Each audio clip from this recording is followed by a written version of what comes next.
Olá, você está no Pérolas Book e estamos ouvindo o livro Eu e Minha Boca Grande, da Joyce Meyer. Capítulo 7. Passe para outra margem. Já não falarei muito convosco, porque aí vem o príncipe do mundo, e ele nada tem em mim. João 14:30. Ele foi oprimido e humilhado, mas não abriu a boca. Como cordeiro foi levado ao matadouro, e como ovelha muda perante os seus tosqueadores, ele não abriu a boca. Isaías 53:7.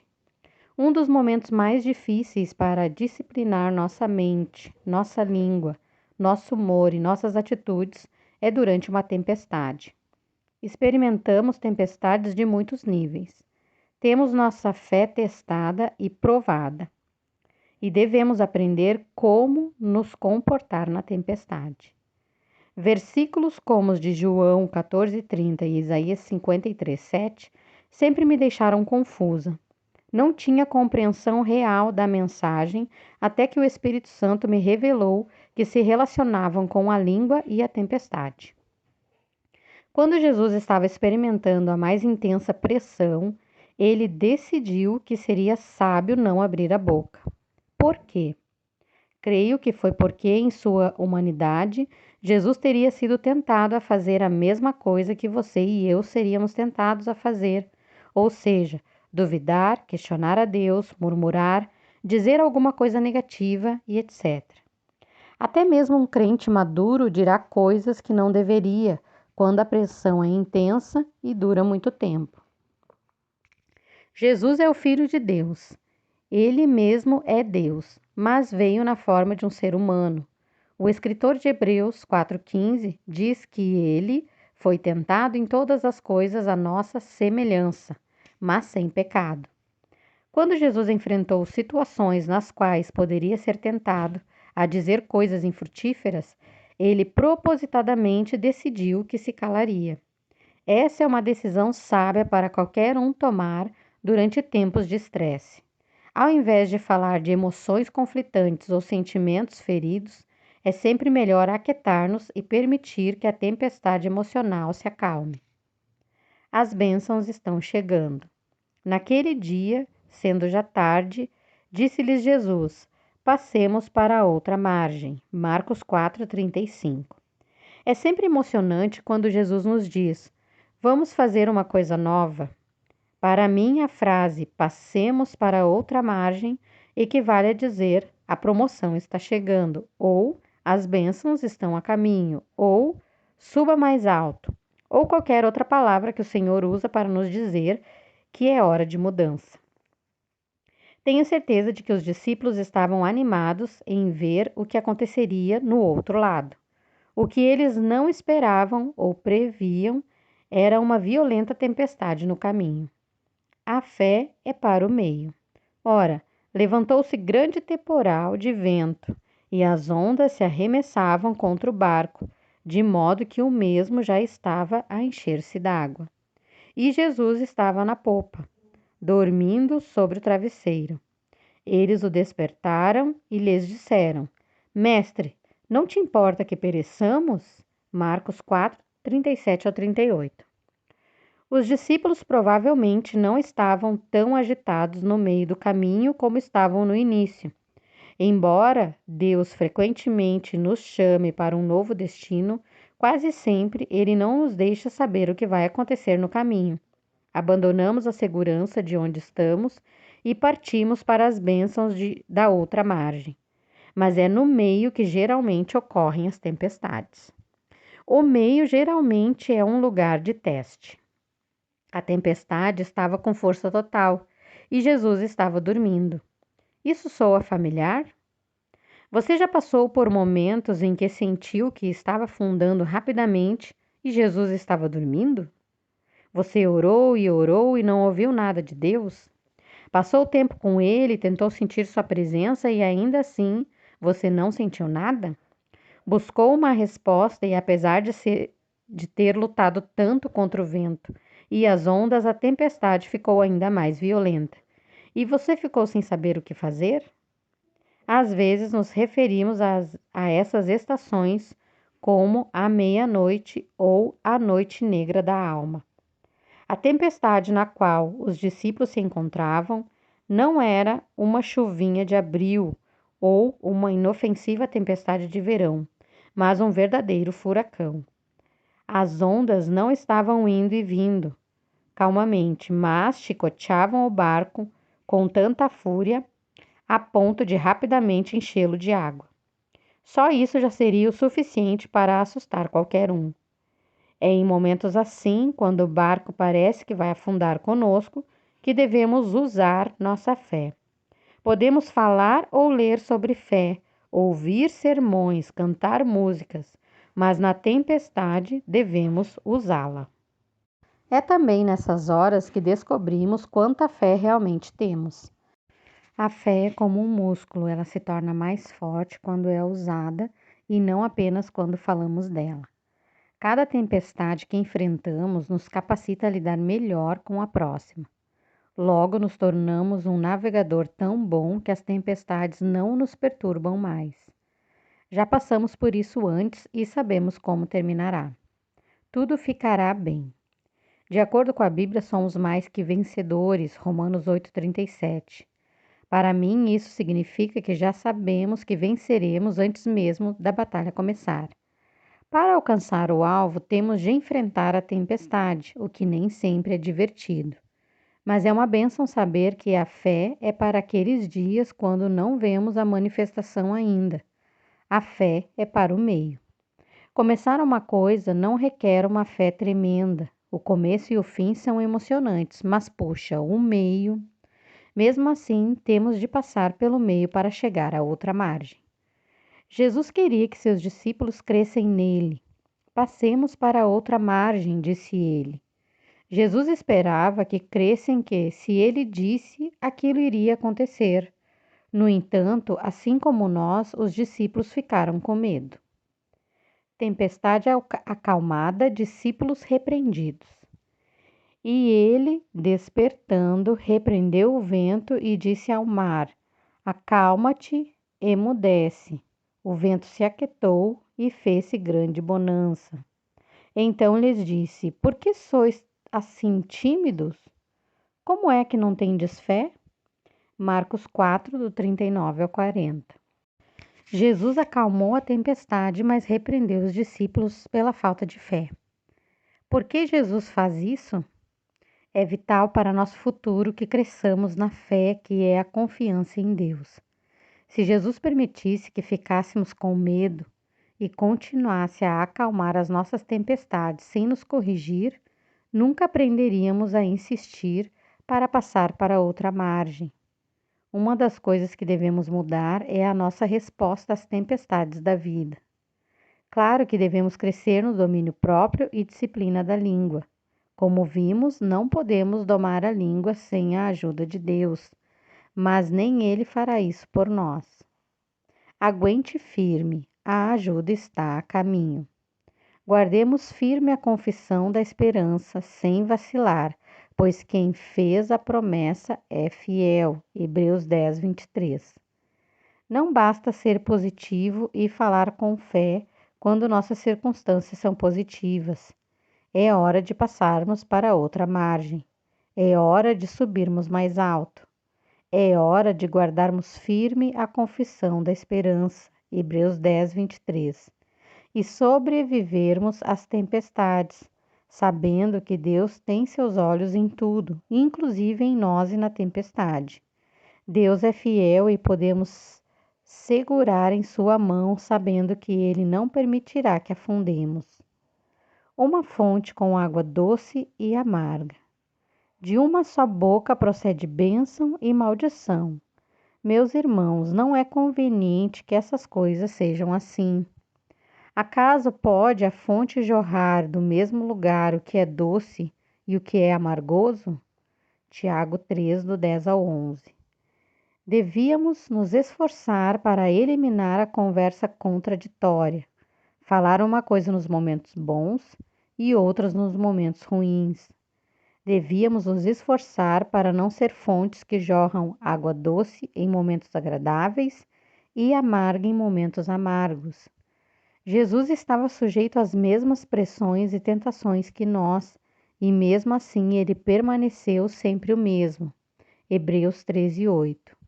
Jesus teve de disciplinar sua língua e sua conversa durante as tempestades da vida, e nós também devemos fazer o mesmo. O controle da língua deveria ser o nosso alvo.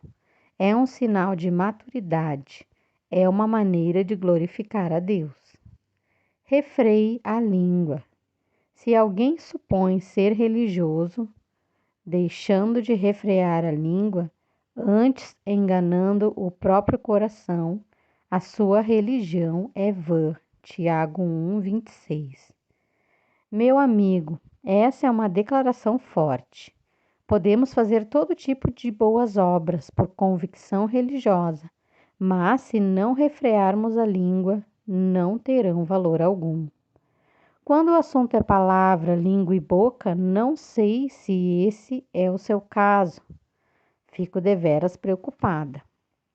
O termo cabresto é definido no Webster como um arreio que consiste de uma testeira, freio e rédeas que se encaixa na cabeça de um cavalo e é usado para controlar a marcha ou para guiá-lo.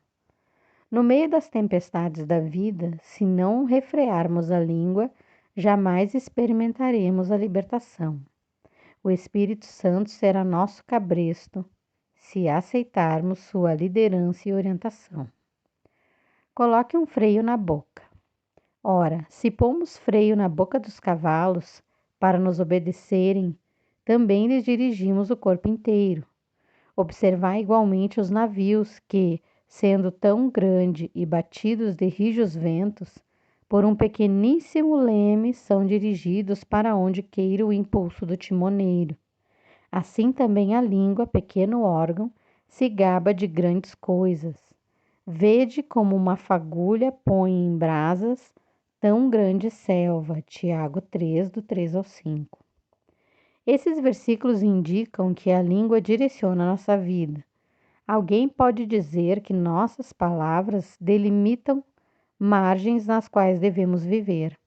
A língua é um membro tão pequeno do corpo e, mesmo assim, pode realizar grandes coisas.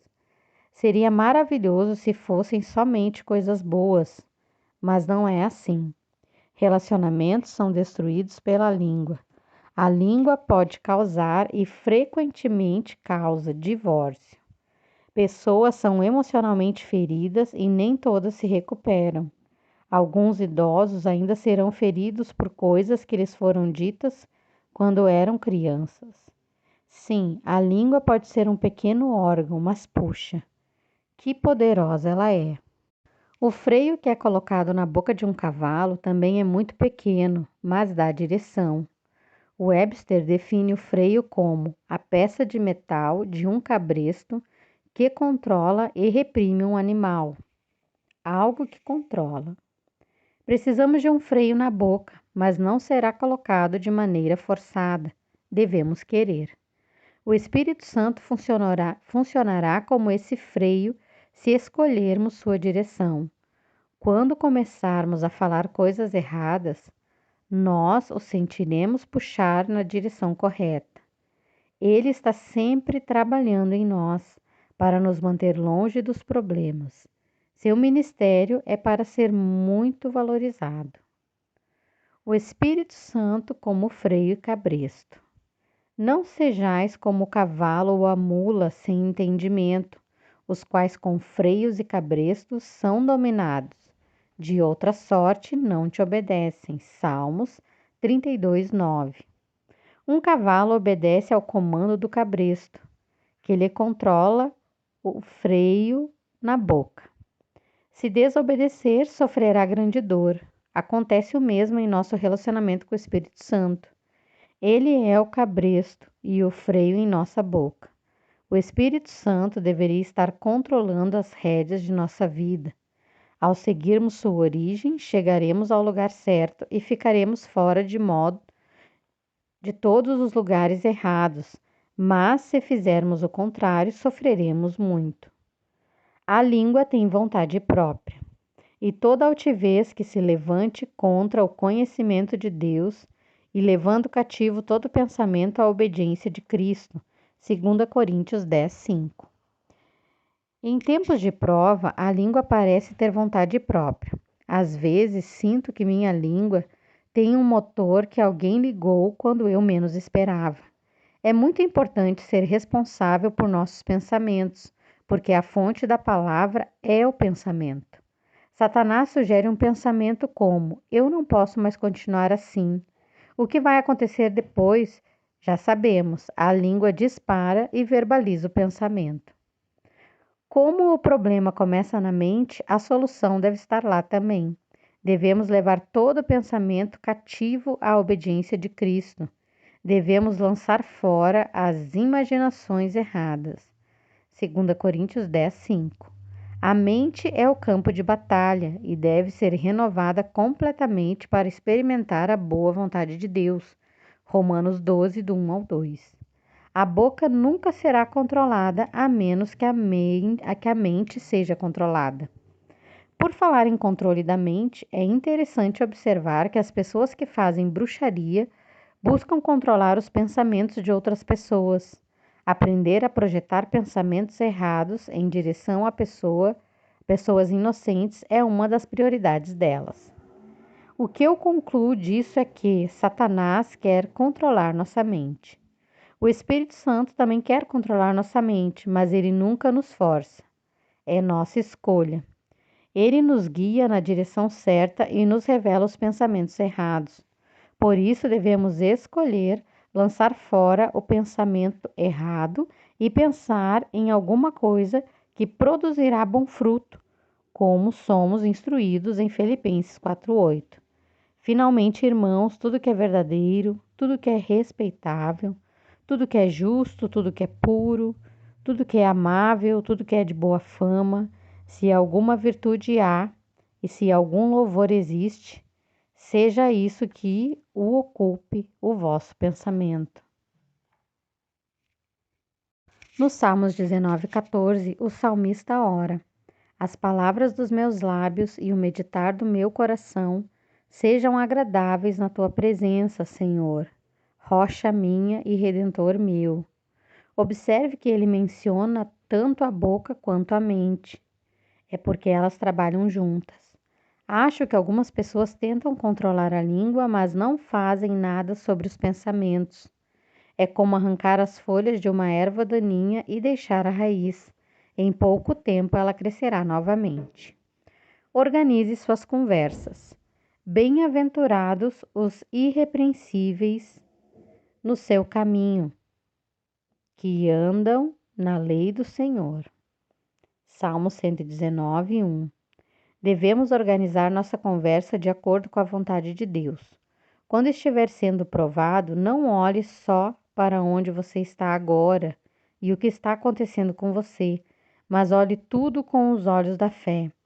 Você se afastou da praia e agora está no meio do mar, com a tempestade rugindo, mas você passará para outra margem. Há bênçãos esperando por você lá, então não desista. Muitas pessoas retrocedem em tempos de desafio porque nunca aprenderam como falar. Submeter-se a uma prova já é muito desanimador e não precisamos de palavras de desalento que piore ainda mais a situação. Em Deuteronômio 26:14, foi ordenado aos israelitas que trouxessem suas ofertas ao Senhor e dissessem: dos dízimos não comi no meu luto. Às vezes, quando as pessoas estão de luto, começam a comer seus próprios dízimos em vez de oferecê-los ao Senhor, retrocedendo assim na oferta. Por quê? Porque é mais difícil ser obediente ao Senhor nos momentos de dificuldades pessoais. O diabo sussurra: esse negócio de dízimo não está funcionando. É melhor você segurar o que conseguiu ao invés de dá-lo. A língua coça e diz: isso não está funcionando. É melhor usar o dinheiro para suprir minhas próprias necessidades, porque ninguém mais está me ajudando. Lembre-se, Satanás não quer que você passe para outra margem. Ele não quer que você faça nenhum progresso. Ele quer ver você voltar para o lugar de onde veio. Em Marcos 4, quando Jesus contou a parábola do semeador. A imagem do solo representava diferentes tipos de coração que recebiam a palavra. No versículo 17, Jesus fala da semente que foi plantada no solo rochoso, referindo-se àqueles que têm coração endurecido como a rocha.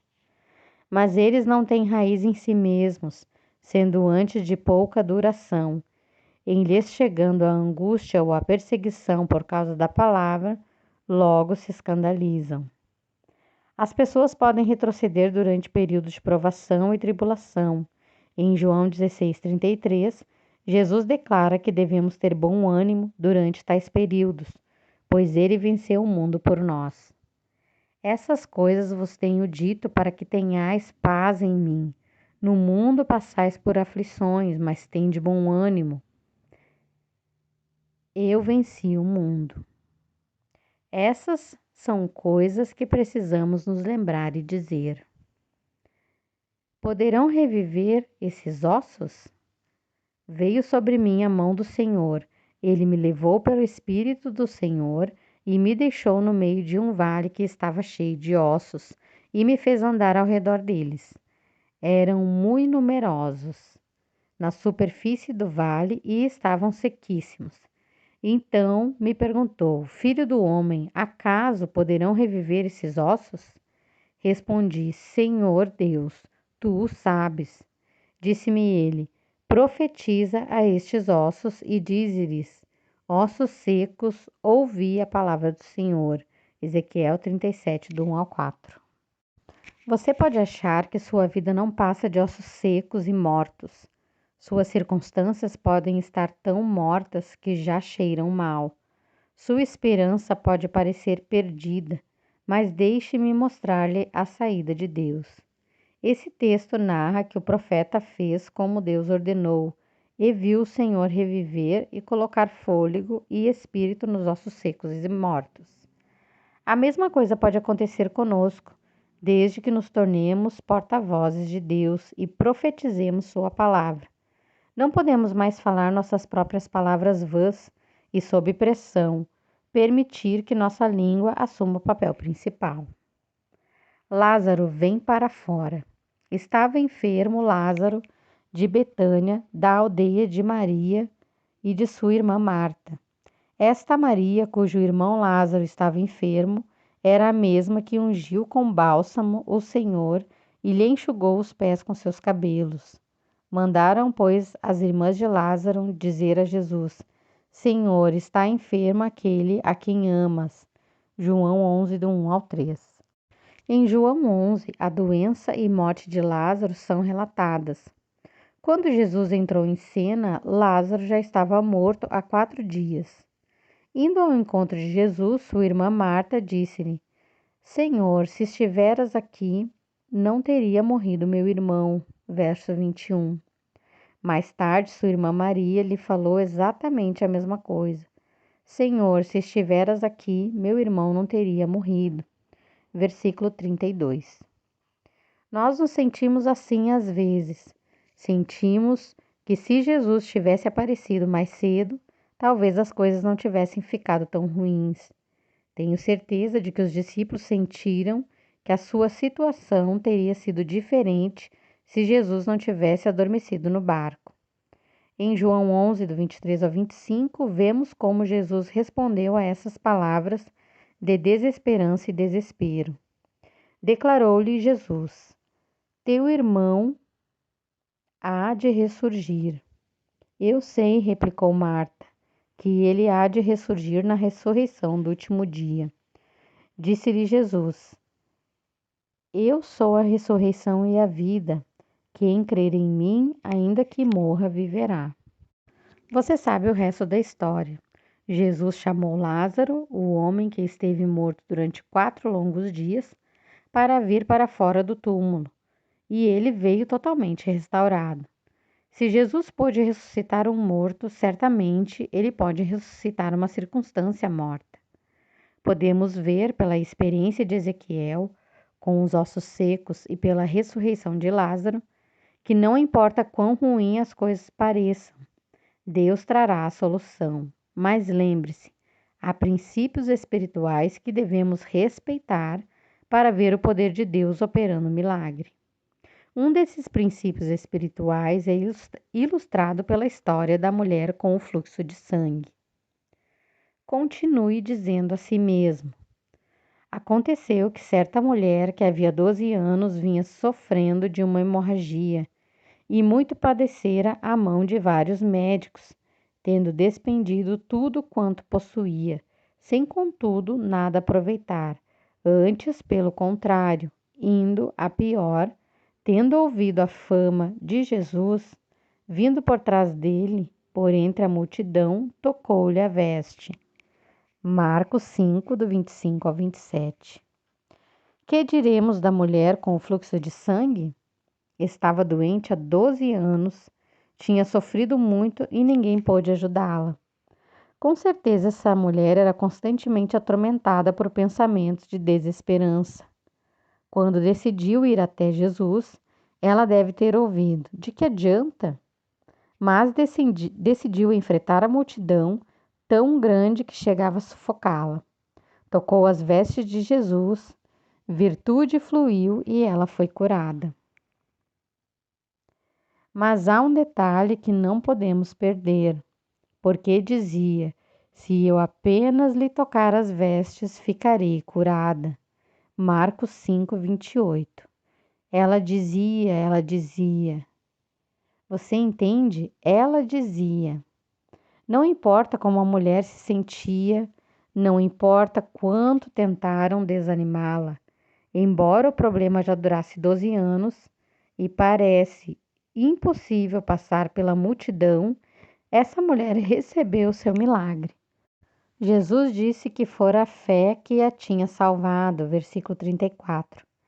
A fé dessa mulher foi liberada por meio das suas palavras.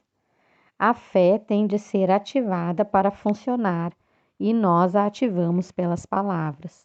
Continue falando e não desista da esperança. Presos de esperança. Voltai à fortaleza, ó presos de esperança. Também hoje vos anuncio que tudo vos restituirei em dobro. Zacarias 9:12. Acabamos de ver 3 situações: ossos secos que reviveram, um morto trazido de volta à vida e uma mulher com uma doença incurável totalmente curada. Todas essas tempestades eram impossíveis para os homens, mas para Deus todas as coisas são possíveis. Mateus 19, 26. Recentemente, durante uma tempestade, o Espírito Santo me levou a esse versículo em Zacarias, o qual nunca tinha visto antes. Foi como se o tivesse escondido como um tesouro, só aguardando a hora em que eu realmente precisasse dele. Como presos de esperança, devemos ser cheios de esperança. Devemos pensar esperança e devemos falar esperança. Esperança é o fundamento na qual a fé se apoia. Algumas pessoas querem ter fé depois de perder toda a esperança. Não vai funcionar. Recuse-se a parar de ter esperança. Não importa quão secos os ossos possam parecer, quão morta a situação possa estar, quanto anos tenham passado. Deus ainda é Deus e esse versículo nos diz que se permanecermos positivos e formos presos de esperança, Deus nos restituirá em dobro tudo que perdemos. Oração para o controle da língua. Põe guarda, Senhor, a minha boca, vigia a porta dos meus lábios. Salmo 141, 3. Oro este versículo com muita frequência, porque sei que preciso diariamente de ajuda para controlar minha língua. Quero que o Espírito Santo me condene quando estiver falando demais ou dizendo coisas que não deveria. Quando estiver falando negativamente, quando estiver murmurando, quando for ríspida ou quando falar qualquer outro tipo de má conversação. Qualquer coisa que ofenda a Deus precisa ser eliminado de nossas conversas. E é por isso que devemos orar continuamente. Põe guarda, Senhor, a minha boca. Vigia a porta dos meus lábios. Outro versículo importante sobre esse assunto está no Salmo 17:3. A minha boca não transgride. Como disse anteriormente, temos de nos propor a fazer a coisa certa nessa área. Tudo quanto fizermos pela fé deve ser feito com um propósito.